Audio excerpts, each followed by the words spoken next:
Herschel went ahead and had an outstanding career, and we were able to win some Super Bowls. That was former Dallas Cowboys head coach and Pro Football Hall of Famer Jimmy Johnson, telling us that one of the most critical figures in the story of how the Cowboys won 3 Super Bowls in the 1990s wasn't named Troy, wasn't named Emmitt, wasn't named Michael. He was, in fact, named Herschel Walker, because trading Walker gave the Cowboys the draft capital they needed to become the team of the decade.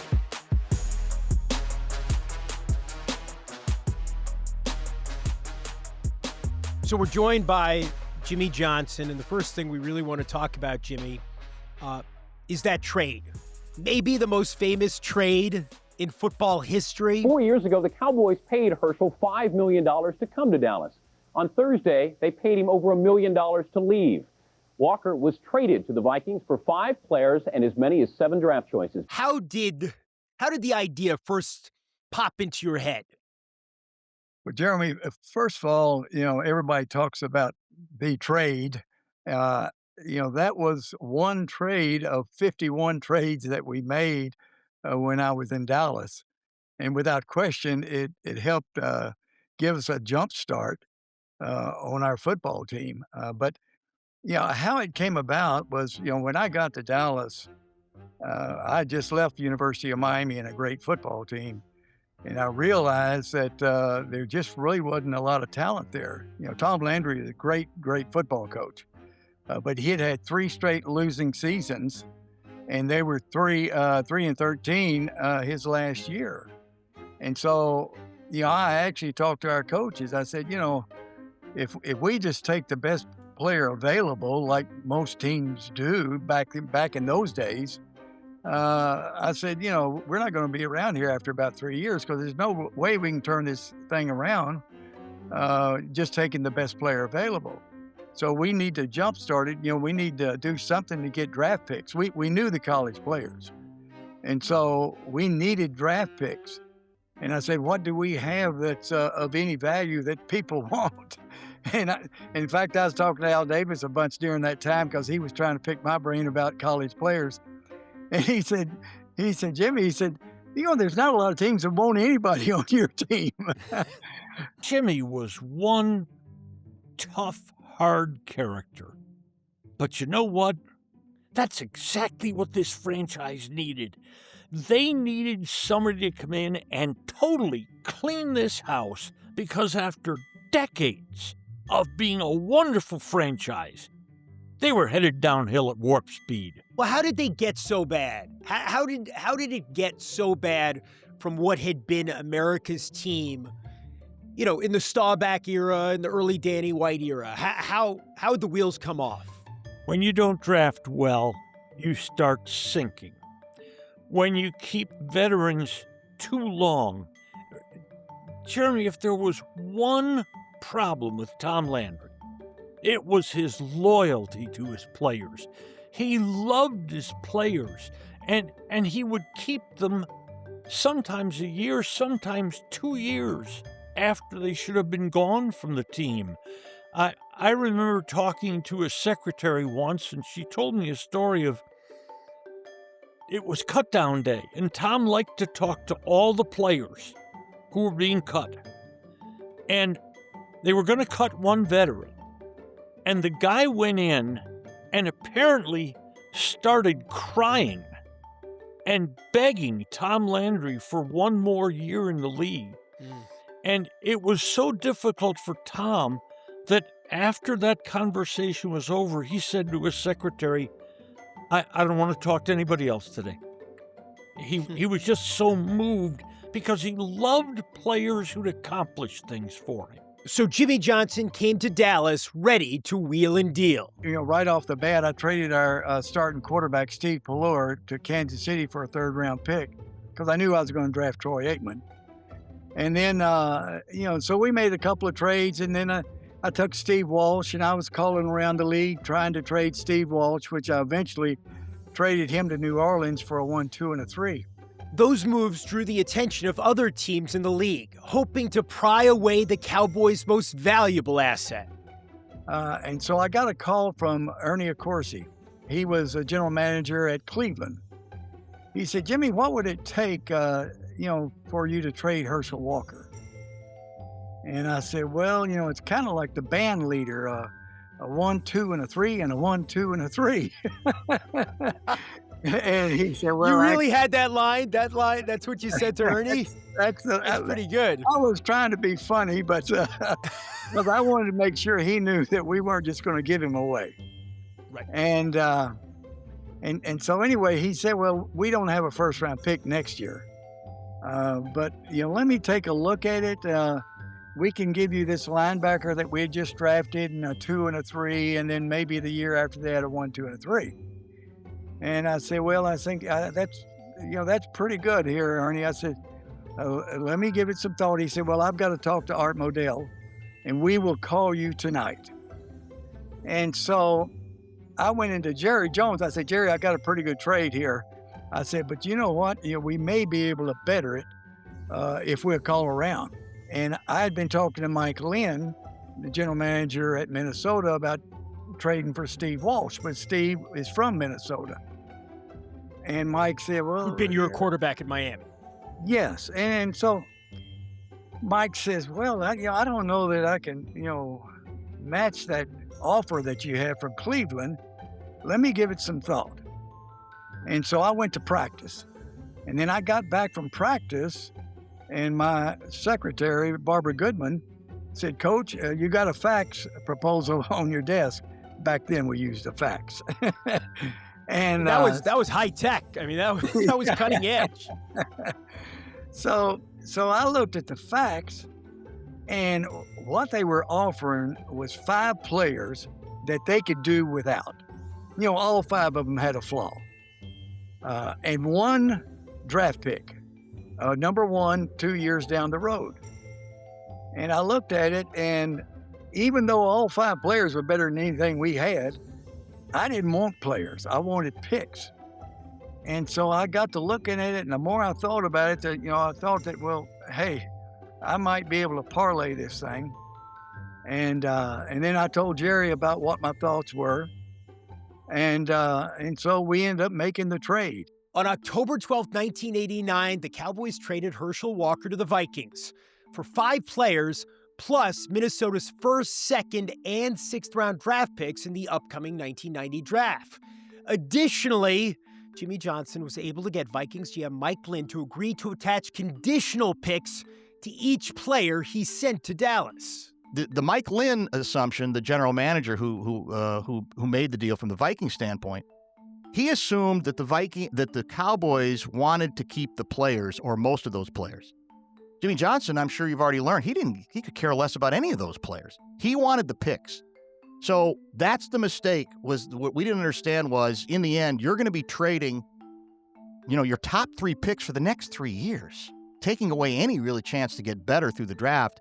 That was what the deal actually ended up being. And it wasn't set up or wasn't reported. It wasn't presented to us that way. I can still remember being in Mike Lynn's office either the day the deal was announced or the next day. And he looked at me at one point and he said, hey, we made this deal because we agree with you. We need a running back. We need a big-time running back. That's why we did this deal. And so in his own zeal, I think, to deal with that issue, he may even lie to himself about what ultimately the steps that Jimmy Johnson and the Cowboys were going to take about what they were willing to keep. I don't think he expected that they were bored with the players and they were more interested in the draft picks, and that ultimately his drafts were going to be gutted for the next 3 years. What did Jerry think about this when you brought him the idea? We're going to get rid of the face of the franchise right now, the guy who's become the face of this franchise, one of the most famous football players on the planet. He's kind of like Superman in pads. What did he think?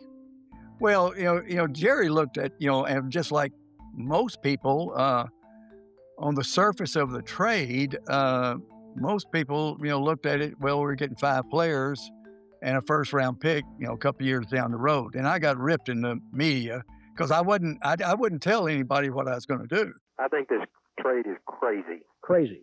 Okay. You put me down for negative for sure. All right, because? And it's because Dallas, it's just indicative of what's happened to Dallas ever since February. The fundamentals behind the trade were draft picks for the future to build for the Dallas Cowboys, but at the very same time, have players involved that could contribute immediately in 1989 for the Dallas Cowboys. What do you guys remember about the Herschel Walker trade, hearing the news that Herschel Walker had been traded? Yeah, I just couldn't believe the Cowboys are giving away their best player. And Jeremy, I want to make clear here. I was not a Cowboy fan back then. I was a Steelers fan. So and anyone else who played the Cowboys, that's how much I hated the Cowboys back then. But when they gave away their best player, I rejoiced. I was happy because I felt like, okay, well, they're dumb enough to give away their best player. Now they're going to go into misery and not have a guy that can fill that role. But, for them, I thought the Minnesota Vikings at that time had won that trade hands down because the Cowboys had given up their best player. Having witnessed for just a little while what Jimmy Johnson was like, I'd have put nothing past him. Honestly, nothing. That trade did surprise me. But he knew he was coaching a pig. Honestly. And he had to do something about it. And there was this legendary story about Jimmy and some of his assistants would go for early morning jogs through Valley Ranch. And at Valley Ranch, by the way, which is now no longer the Cowboys' home, the streets were named after famous cowboy players. There's Dorsett and White and Staubach. And, well, as they went along, Jimmy was saying how bad the club was, and then said to his assistants that there had been some talk of Al Davis wanting to make a trade for Michael Irvin.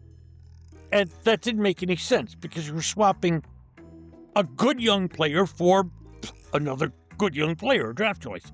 So Jimmy presented the idea of trading Herschel Walker. And I think it was Jerry Rome, his assistant coach at the time, who said, if we trade Herschel Walker, we may not win a game. And Jimmy said, we may not win a game anyway. Not only were the Cowboys 0-5 when they traded Walker, but they had lost 16 of 17 dating to the previous season. They would end up going 1-15 in 1989. And he made this stunning trade that I know Ron didn't understand it. I didn't understand it. Nobody understood it. None of the columnists understood it. None of the TV guys understood it. None of the national guys understood it. One person understood the trade. I got it wrong. And here's what's interesting. I was trying to refresh my memory on a few things, and what I'd forgotten was that when the trade went down among Dallas media giants, like a former colleague of mine at the Dallas Morning News, Randy Galloway, it was savaged. It was ripped. It was mocked and ridiculed on that end. Similarly, my reaction was, hell of a deal. Because at the time, the Vikings were identified. The Vikings had all-pro talent all over the roster. They really did.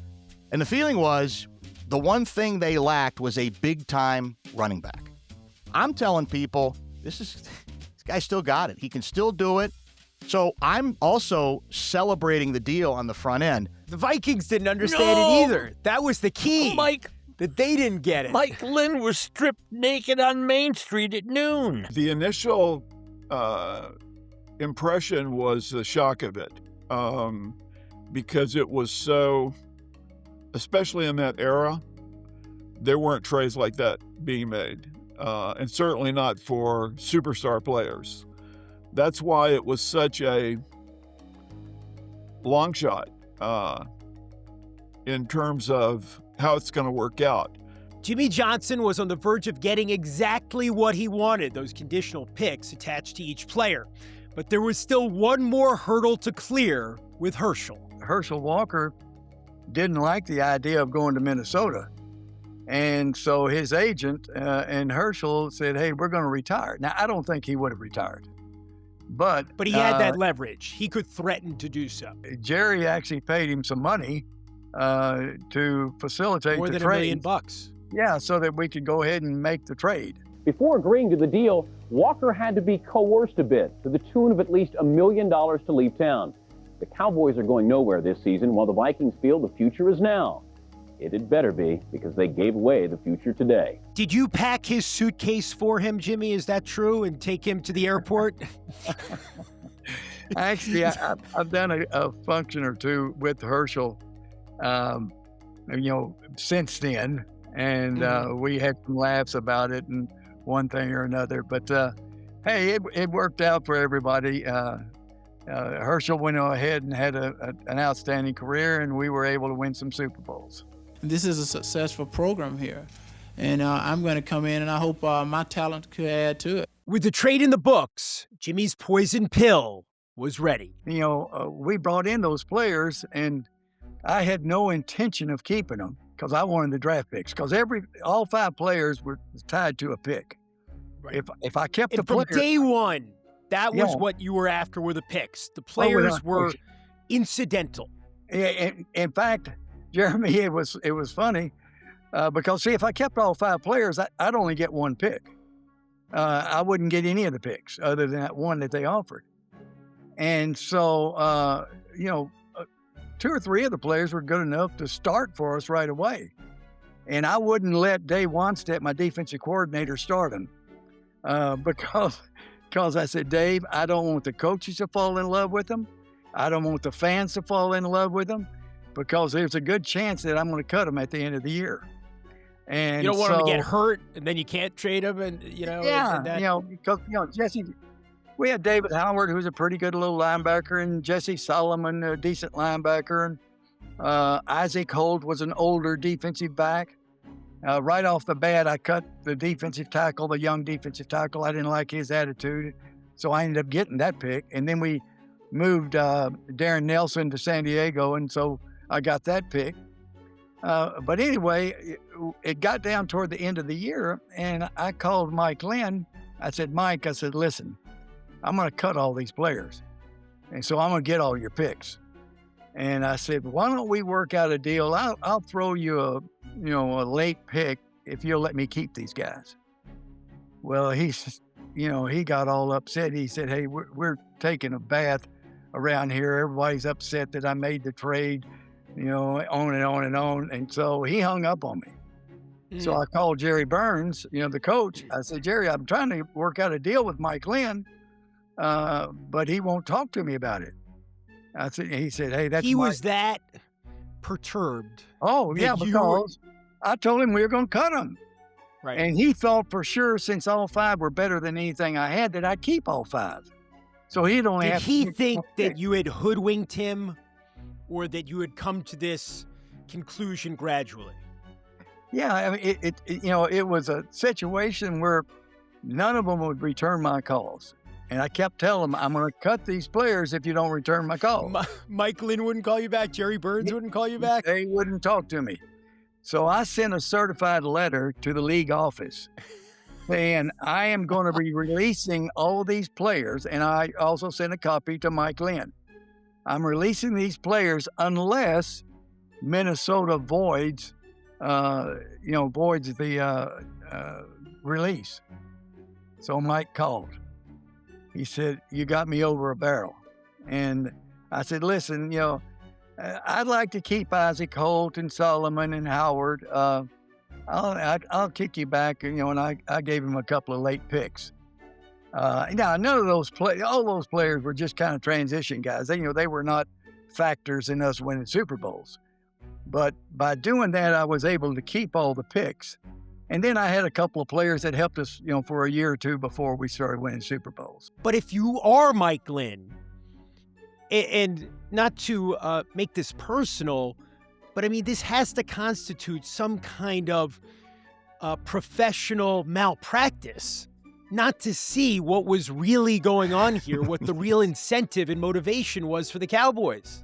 He never recovered from it. You're exactly right. It's very true. Now, you can make the argument that as one-sided as the deal appeared, if Walker stars for the Vikings, leads them to 1 or 2 Super Bowls in the interim before Dallas puts all the pieces together from all the draft picks, that to this day it would be viewed differently. It would still be viewed as a deal that was great for Dallas, but you say, well, you know what, in the short run, with all that abundant talent at a number of positions that the Vikings had, they got the next step, or they took the last step, and you could say that might well be worth 3 1s, 3 2s, and 3 3s. All those picks would make it possible for Jimmy Johnson to build the team he wanted. Because it's hard to track down what the Cowboys did with all those picks, okay? Right. Because they combined this pick for that pick and moved up here and moved this pick over there. But they made dozens of trades, more than 50 trades, where nobody else was making trades at all at that time. Exactly right. In fact, Jimmy's line was correct. That in 5 years in the NFL, he made 51 trades, and he didn't think the rest of the league total had made 51 trades. Yeah. And it's crazy. But Jimmy had this theory. He didn't have to win every trade.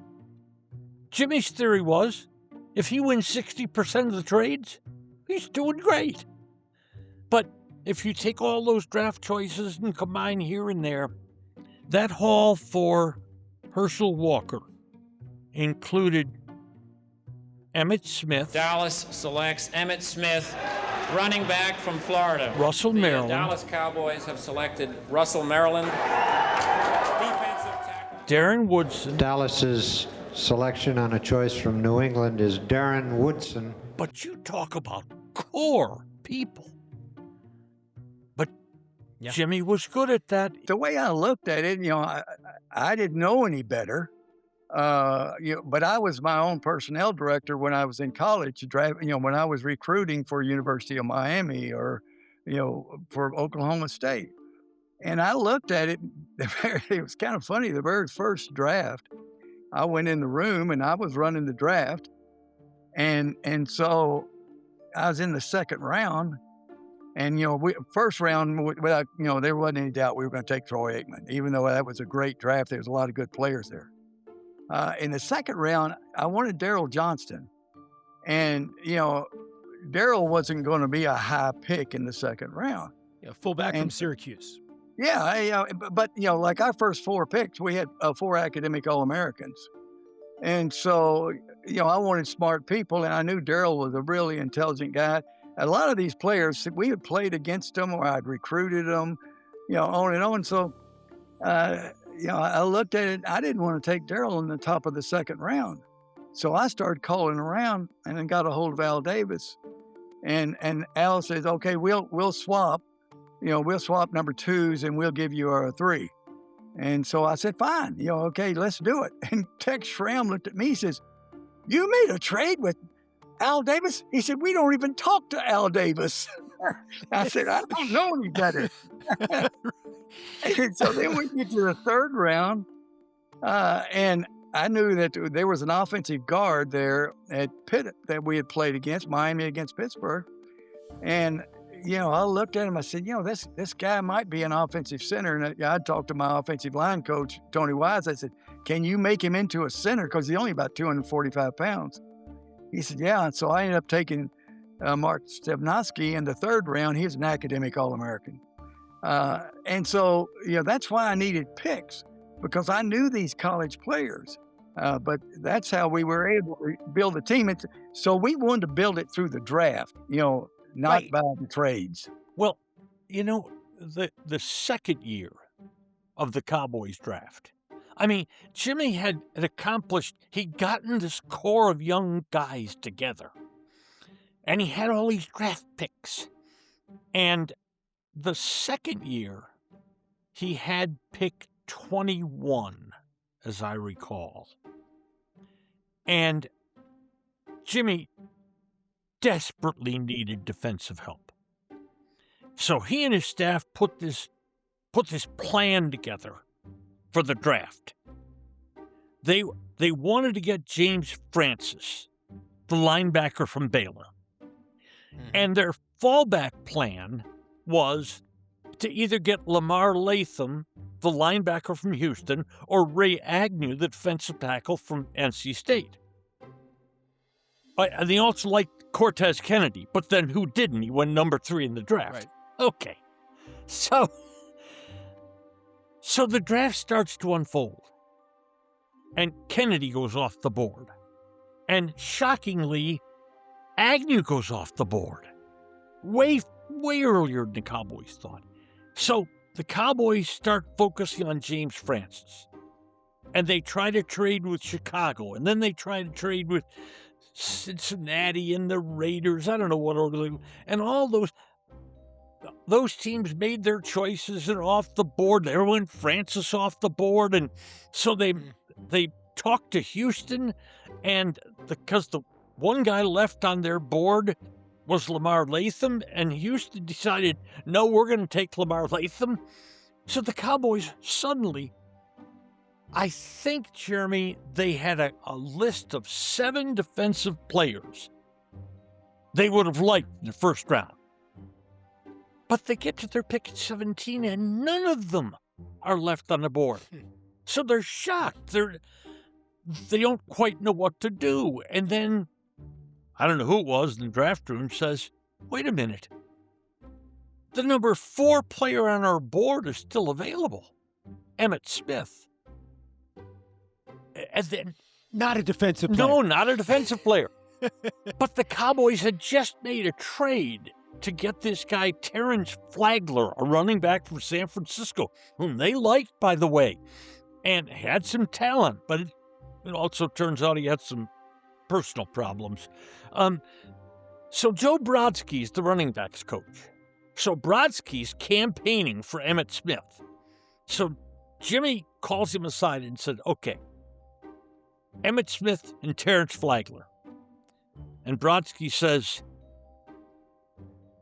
Emmitt Smith will take your breath away. Terrence Flagler will take your breath away. But with Flagler, you'll get it back. What a great line. What a great line. And so they make this trade with Pittsburgh to move up 4 places. They were 21. They moved to 17. They take Emmitt Smith, and Ron, as they say, the rest is history. For Emmitt Smith to be there at this time was a real thrill for us. We wanted to improve our position at running back, and he's a great back. We felt like that he was as good a player as there was in the draft, and we just could not let him stay there. So we made our efforts to trade up a couple of times, and we finally got to the point that we pulled off a deal, and we got the player that we wanted. You know, sometimes decisions are made, and you have to play it out and wait it out, because the initial response is going to be what are you doing? We said the same thing about the Micah Parsons trade this year. Early in the season, that Jerry made the decision to get rid of his best player, probably his best player overall on the team, and he did it with swiftness and confidence. And that's the way Jimmy ran the team back then. Jimmy made a lot of decisions that were thought out, was surprising, but he stuck to his guns, and he was willing to make those decisions, and he was willing to take on all the negativity that came along with it. That was just Jimmy Johnson. He was a wild. He was a gambler man half the time, but he usually gambled right when he had to do it. But he was willing to go through the fire and all the criticism, and that's what you need to make these type of big decisions. You need to have steely ice in your veins and be willing to deal with all that negative response. And I think that's the organization led by Jerry and Jimmy. Hey, they were willing to roll the dice, man, and they hit right. It's not like I don't think they wanted to give Herschel up. They had just so many needs, and you hear this a lot now, that we have a great running back, but we're not winning in games with him. And so we can't win with him. Not like we want to win. He's our only asset, is the way Jimmy looked at it. And so he turned that asset into more assets. I don't know that they were on the level of Herschel, but there were certain, let's say when you got 4 or 5, players, and then you get the momentum, from that trade that kind of launches you, let's say. Once you get that head of steam going, you're unstoppable. It's one of those moments, right, that's remembered not just because of the way it worked out, but because everybody got it wrong in the moment, right? And people made fun of Jimmy Johnson for calling it, the Great Train Robbery, right?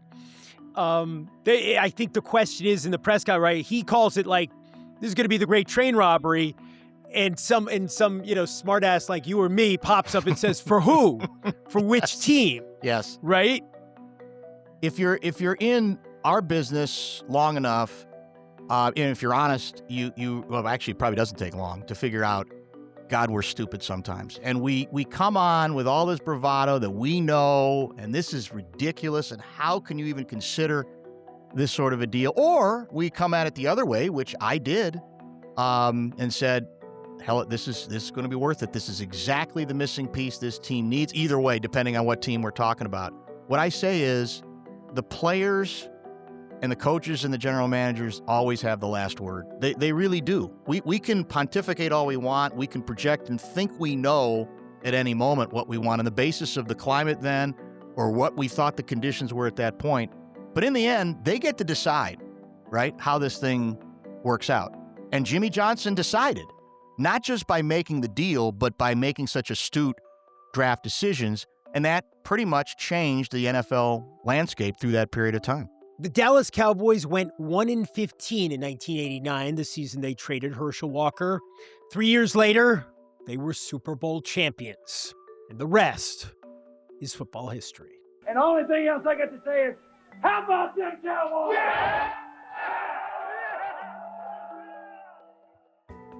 Be sure to join us next week for a new episode as we continue to explore the history of the biggest game.